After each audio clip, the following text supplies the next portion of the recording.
சித்தர்களும் யோகிகளும் சிந்தனையில் யானிகளும் புத்தரோடு இயேசுவும் உத்தமர் காந்தியும் எத்தனையோ உண்மைகளை எழுதி எழுதி வச்சாங்க. எல்லாம் தான் படிச்சீங்க, என்ன பண்ணி கிழிச்சிங்க என்று கேட்பதற்காகவும், படித்தவன் சூதும் வாதும் செய்தால் போவான் போவான் ஐயோ என்று போவான் என்று பாடிய பாரதி பாடிய அந்த பாடலுக்கு ஏற்ப படித்தவர்களை அரசியல் படுத்துவதற்காக வந்திருக்கிற அண்ணன் சீமான் உள்ளிட்ட அனைவருக்கும் அன்பு வணக்கம். எனக்கு முன்பாக பேசி எல்லோரும் சொன்னது மக்களை பட்டி வட்டியாக அடைச்சு வச்சிருக்காங்க, கொட்டகை போட்டு அடைச்சு வச்சிருக்காங்க, இளவு வீட்டில் உட்கார்ந்த மாதிரி உட்கார்ந்துருக்காங்க, பெரிய காரியத்தில் உட்கார்ந்த மாதிரி உட்கார்ந்துருக்காங்க, துஷ்டி வீட்டில் உட்கார்ந்த மாதிரி உட்கார்ந்துருக்காங்க, மக்களை சந்திக்கவே முடியல, ஊர் ஊரா தேடி பார்த்தோம், எல்லாரும் மக்களை ஒரு கொட்டகை போட்டு அது கீழே வச்சிருக்காங்கன்னு சொன்னாங்க. கொட்டகை போட்டு 200 ரூபாய் கொடுத்து கோழி பிரியாணி கொடுத்து கோட்டர் கொடுத்தாலும் செந்தமிழன் சீமான் பேசுகிறார் என்றால் விளம்பரமே இல்லாமல் ஒரு கூட்டம் கூடும். அது நாம் தமிழர் கட்சிக்கு மட்டும்தான் கூடும். மக்கள் நம்ம திட்டல. மக்கள் 100 நாள் வேலைக்கு போறாங்க, ஒரு 270 ரூபாய் கிடைக்குது. 100 நாள் வேலைக்கு போற மாதிரி ஒரு 20 நாள் வேலைக்கு மக்கள் திமுக உள்வாடகை எடுத்திருக்கு. 20 நாளைக்கு விற்கிற வாண்டிய, அது விற்கிற வாண்டி என்பதனால வாங்குற வாண்டி என்ன பண்ணிட்டான், 20 நாளைக்கு உள்வாடகை எடுத்திருக்கான். ஒரு நாளைக்கு என்ன பண்றாங்களா, மாலை 3 மணிலிருந்து இரவு 7 மணி வரைக்கும் 200 ரூபாய். வீட்டில் இருக்கப்படாது, வீட்டுக்கு ஒரு 2 பேர் 3 பேர் வந்து அந்த கொட்டையில உட்கார்ந்துடணும். கொட்டையில உட்கார்ந்து என்ன பேசுவாங்க, இந்த 3 வருஷ திமுக ஆட்சியிலே ஆக அந்த வகையிலே நாங்கள் சொன்னதையெல்லாம் புள்ளிங்க நட்டு விட்டோம், கலட்டி கம்பு நட்டோம் பேசுவாங்களா? ஒன்றும் கிடையாது. அந்த 3 மணி நேரம் உட்காந்து அவன் ஓரமா சீட்டு விளையாடிட்டு இருப்பான், இவன் ஓரமா சீட்டு விளையாடிட்டு இருப்பான். என்ன கொள்கை இருக்கிறது, என்ன கோட்பாடு இருக்கிறது? திமிர்த்தனம் இருக்கிறது. ஆனா திமுக திமிர்த்தனம் இருக்கிறது. திமுகவுடைய அமைப்பு செயலாளர் RS பாரதி என்பவர் நேற்று திமுக மாணவரணி தலைமையில் நடைபெற்ற நீட் ஒழிப்பு போராட்டத்தில் பேசுறாரு. திராவிட இயக்கம் வந்த பிறகுதான் தமிழ்நாட்டில் நாம் படித்திருக்கிறோம். முன்னாடி எல்லாம் PA பட்டம் படித்தால் PA என்று போட்டுக் கொள்வார்கள். இப்படிலாம் நாயெல்லாம் PA படிக்கின்றாரு. ஸ்டாலின் கூட PA தான் படிச்சிருக்காரு. யாரை பார்த்து நாயின்னு சொல்றீங்க? மூக்க அழகிரி கூட PA தான் படிச்சிருக்காரு. யாரை பார்த்து நாயின்னு சொல்றீங்க? யாரை பார்த்து நாயின்றீங்க? அதோடு அவர் நிப்பாட்டல. தமிழ்நாட்டிலே இன்னைக்கு டாக்டர் பட்டம் எல்லோரும் படித்துக்கிறால் அது திராவிட இயக்கம் போட்ட பிச்சை. அட பிச்சைக்கு பிறந்த எச்ச. திராவிட முன்னேற்ற கழகம் ஆட்சிக்கு வந்தது 1967. மெட்ராஸ் மெடிக்கல் காலேஜ் எப்போது கட்டப்பட்டது என்று அந்த எச்சைக்கு, அந்த திராவிட பிச்சைக்கு தெரியுமா? 1835 கட்டப்பட்டது மெட்ராஸ் மெடிக்கல் காலேஜ். உன் தாத்தனுக்கு தாத்தன் பெரியாரு அண்ணா கலைஞர் பிறக்கிறதுக்கு முன்னாடியே கட்டப்பட்ட அந்த மெடிக்கல் காலேஜ் எந்த திராவிட இயக்கம் போட்ட பிச்சை? எந்த திராவிட இயக்கம் போட்ட பிச்சை? அதற்கு பிறகு சென்னையில் இருக்கக்கூடிய கீழ்பாக் அரசு மருத்துவமனை 1928 கட்டப்பட்டது. அது எந்த திராவிட இயக்கம் போட்ட பிச்சை? 1967 அண்ணாதுரை ஆட்சிக்கு வராரு. அண்ணா ஆட்சிக்கு வர்றதுக்கு முன்னாடியே 1957 கட்டப்பட்டது தஞ்சாவூர், அரியலூர், பெரம்பலூர், திருவாரூர் உள்ளிட்ட அந்த மாணவர்களை படிக்க வைத்து ஆயிரக்கணக்கான மருத்துவரை உருவாக்கிய தஞ்சை மருத்துவ கல்லூரி எங்கள் தாத்தன் கர்ம வீரன் காமராஜரால் கட்டப்பட்டது. அதை கட்டியது எந்த திராவிட இயக்கம்? எந்த பெரியார்? எந்த அண்ணா? எந்த கலைஞர்? எந்த முத்துவேல், கருணாநிதி, ஸ்டாலின்? திமுக ஆட்சிக்கு வர்றதுக்கு முன்னாடியே 1960 திருநெல்வேலி, தூத்துக்குடி, தென்காசி, இந்த கன்னியாகுமரி விட்ட 4 மாவட்ட, அன்றைக்கு இருந்த விருதுநகர் விட்ட 5 மாவட்ட மருத்துவரை உருவாக்கி இன்னைக்கு மதுரையிலே வடமலையான் என்ற ஒரு மருத்துவமனை உருவாயிருக்குது என்றால், எங்க ஊர் சுரண்டையில ஜெயலட்சுமி செல்லம்மாள் என்கிற பொன்ராய் என்கிற மருத்துவமனை உருவாயிருக்கிறது என்றால் அதற்கு அடித்தளம் போட்டு கொடுத்தது திருநெல்வேலி அரசு மருத்துவமனை கட்டி தந்தவன் எங்கள் தாத்தன் கர்ம வீரர் காமராஜர். அதே போல மதுரை மருத்துவமனை, இப்படி தமிழ்நாடு முழுமைக்கு கோவை மருத்துவமனை உள்ளிட்ட தமிழ்நாடு முழுமைக்கு மருத்துவர்களை உருவாக்கி 1965 திமுக ஆட்சிக்கு வர்றதுக்கு முன்னாடியே 33,055 மருத்துவர்கள் தமிழ்நாட்டில் இருந்தார்கள் என்றால் அது எங்கள் தாத்தர்களுடைய உழைப்பு. இது எந்த திராவிட இயக்கம் போட்ட பிச்சை? இன்னைக்கு தமிழ்நாட்டில் 1,24,000 டாக்டர் இருக்காங்க. கர்நாடகாவில் 1,18,000 டாக்டர் இருக்காங்க. மகாராஷ்டிராவில் 1,74,000 டாக்டர் இருக்காங்க. சரி, தமிழ்நாட்டுக்கு நீ பிச்சை போட்ட, கர்நாடகாவுக்கு மகாராஷ்டிராவும் எந்த புடுங்கிடா பிச்சை போட்டது? எந்த திராவிட புடுங்கி பிச்சை போட்டது? யார் போட்டது? உத்தரப்பிரதேசத்தில் 75,000 மருத்துவர் இருக்காங்க. அவருக்கு எந்த திராவிட இயக்கம் வழிகாட்டியது? வாயை வச்சுக்கிட்டு சும்மா இருக்கிறது கிடையாது. இன்னைக்கு சீமானவர்கள் இப்படி பேசுகிறார், புரட்சி பேசுகிறார், சமூக நீதி பேசுகிறார், ஆர்னியிலே பொது வேட்பாளர் நிப்பாட்டுகிறார், இன்னைக்கு தாழ்த்தப்பட்ட குடிகளுக்கு இடஒதுக்கீடு கொடுக்கிறார், அதெல்லாம் சரிதான். ஆனால் தீமான் திராவிடத்தை திட்டுகிறார். சீமானுடைய பாட்டிக்கு ஜாக்கெட் போட்டதே திராவிட இயக்கம். பிளவுஸ் கடை வச்சிருந்தீங்களா? இல்ல பிளவுஸ் கடை ஜாக்கெட் கடை வச்சிருந்தீங்களா? சரி, சீமானந்தம் பாட்டிக்கு ஜாக்கெட் போட்டது திராவிட இயக்கம். உங்க ஐயா கருணாநிதி அம்மா 5 அம்மா ஜாக்கெட்டே போடாம இருக்காங்களே, அவங்களுக்கு ஏன் ஜாக்கெட் போடல? எங்க அப்பத்தாளுக்கு ஜாக்கெட் போட்ட நீ உங்க ஆத்தாளுக்கு ஏன்டா ஜாக்கெட் போடல என்று நான் கேட்கல. எக்ஸ்ல இடுமாவனம் கார்த்தின்னு ஒரு தம்பி கேட்டிருக்கான். நான் கேட்ட நீ கோச்சிக்கோ டைரக்டா. புரட்சி பேசுகிறார்கள். பெரியார் தான் தமிழ்நாட்டிலே வந்து இடஒதுக்கீடு கொண்டு வந்தார். பெரியார் வந்து பெண் உரிமைகளுக்காக குரல் கொடுத்தார். பெரியார் வந்து விதவை திருமணத்தை நடத்தி வைத்தார்.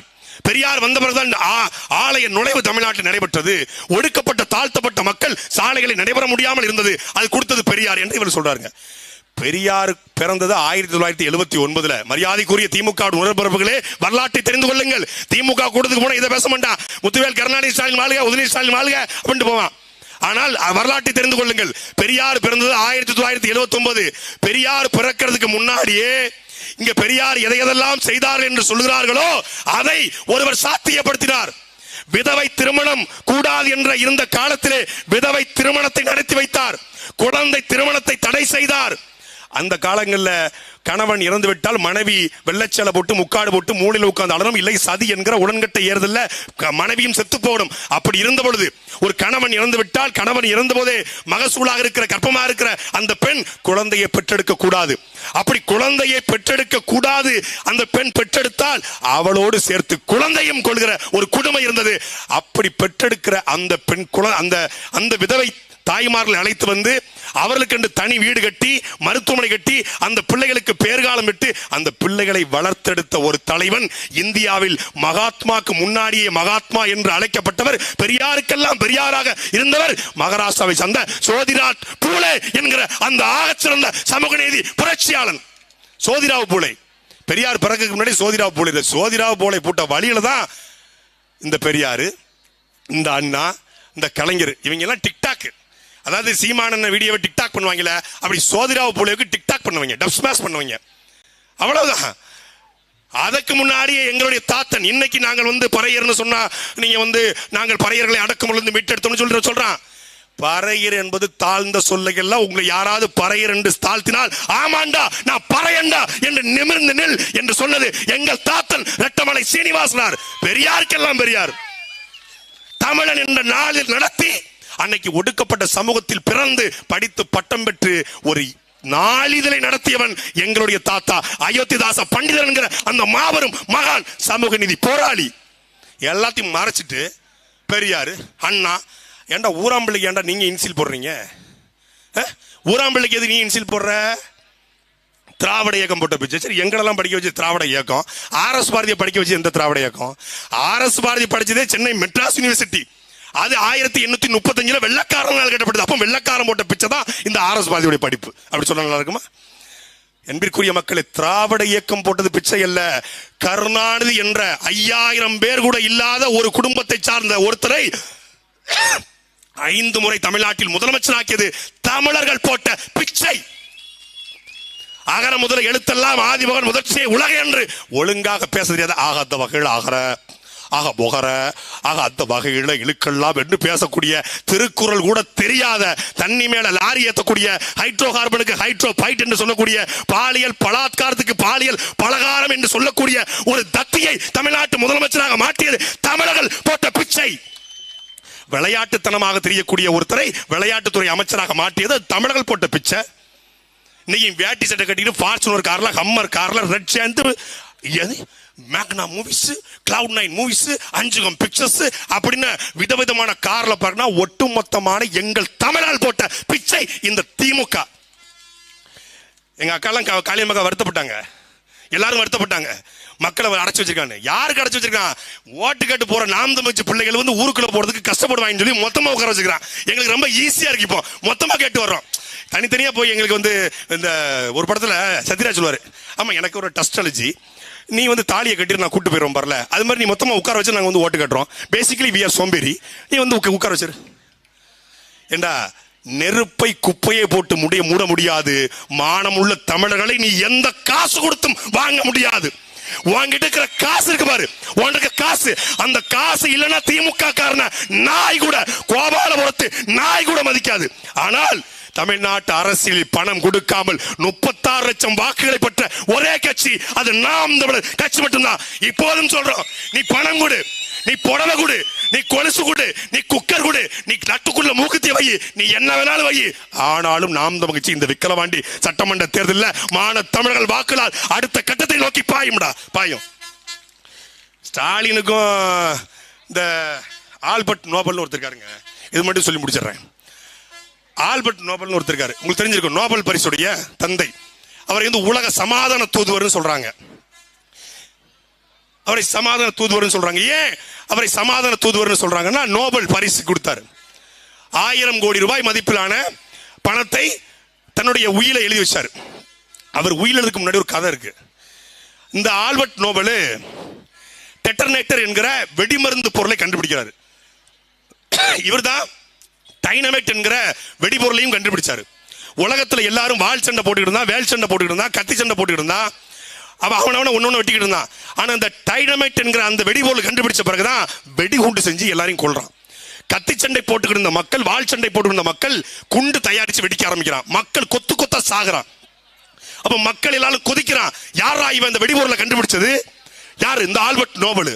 மக்கள் கொதிச்சு எழுந்த ஆல்பர்ட் நோபலுக்கு என்ன பண்றான்? கொதி நிலையில இருக்கிறான். ஒரு விபத்து ஏற்படுது. லூட்விக் நோபல் அப்படின்னு சொல்லி ஆல்பர்ட் நோபலுடைய தம்பி அந்த விபத்துல மரணம் அடைஞ்சாரு. ஆனா நோபல் மரணம் அடைஞ்சாரு, அவர் பேரு நோபல். நோபல் மரணம் அடைஞ்ச செய்தி பரவுது. பிரெஞ்சு பத்திரிகை ஒரு செய்தி போடுறான், மரண வியாபாரி மரணம் அடைந்தார் அப்படின்னு போடுறான். ஆல்பர்ட் நோபல் செய்தியை படிக்கிறாரு. அடரா, என் தம்பி செத்து போனதை நான் செத்து போனதான் நினைச்சு ஆல்பர்ட் மரண வியாபாரின்னு போட்டாங்களே, நான் உயிரோடு இருக்கும் போதே எனக்கு மரண வியாபாரி என்றால் நான் செத்து போனாலும் இப்படித்தானே சொல்லுவாங்க. இந்த பெயரை எப்படியாவது மாத்தணுமே, மக்களை நான் குத்து கொத்தா கொள்ள குண்டு கண்டுபிடிச்சேன், மக்கள் செத்துக்கிட்டு இருக்காங்க, அதை பத்தி கவலைப்படல, இந்த பெயரை எப்படியாவது மாத்தணும். என்ன பண்றது? அது வரைக்கும் கண்டுபிடிச்ச அறிவியல் கண்டுபிடிப்புக்கு வரக்கூடிய அந்த காப்பிரைட்டில் இருந்து வரக்கூடிய பணத்தை 1000 கோடி ரூபாய் இன்றைய மதிப்புக்கு அப்படியே நான் இறந்த பிறகு வேதியியல், இயற்பியல், இலக்கியத்தில் உள்ள நல்ல சாதனை புரிந்தவர்களுக்கு நீங்கள் நோபல் பரிசாக அறிவிச்சு கொடுக்கணும் அப்படின்னு சொல்லி அறிவிச்சிடறாரு. அவர் இறந்துடுறாரு, நோபல் பரிசு வருது. நோபல் பரிசு வந்த பிறகு அந்த மரண வியாபாரிங்கிற பெயர் மறைஞ்சிருது. என்ன பண்றாங்க? மக்கள் அவரை உலக சமாதான தூதுவர்னு கொண்டாடுறாங்க.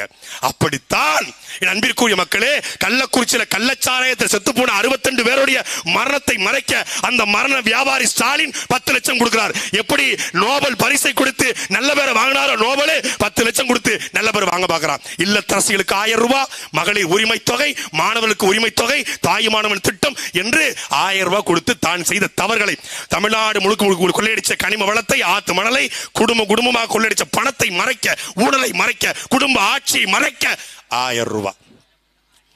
இந்த 1000 ரூபாய் நம்பி மக்கள் ஓட்டு போட்டுக்கிட்டு இருக்காங்க.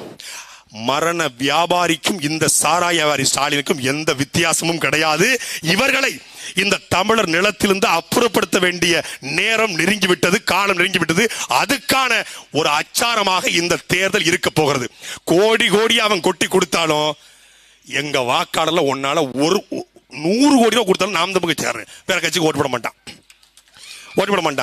அது இந்த தேர்தலில் எங்களுக்கு அடிஷனல் சப்போர்ட் நிறைய வந்திருக்கு. காட்சலைகளை பரவிக்கிட்டு இருக்கு. அடிஷனல் சப்போர்ட், பேக்கப் சப்போர்ட் நிறைய வந்துருச்சு. எல்லாரும் எங்க இருந்தா இவங்களுக்கு பணம் வருது, எங்க இருந்து பணம் வருது உங்களுக்கு தெரியுமா? எங்க இருந்து பணம் உங்களுக்கு தெரியுமா?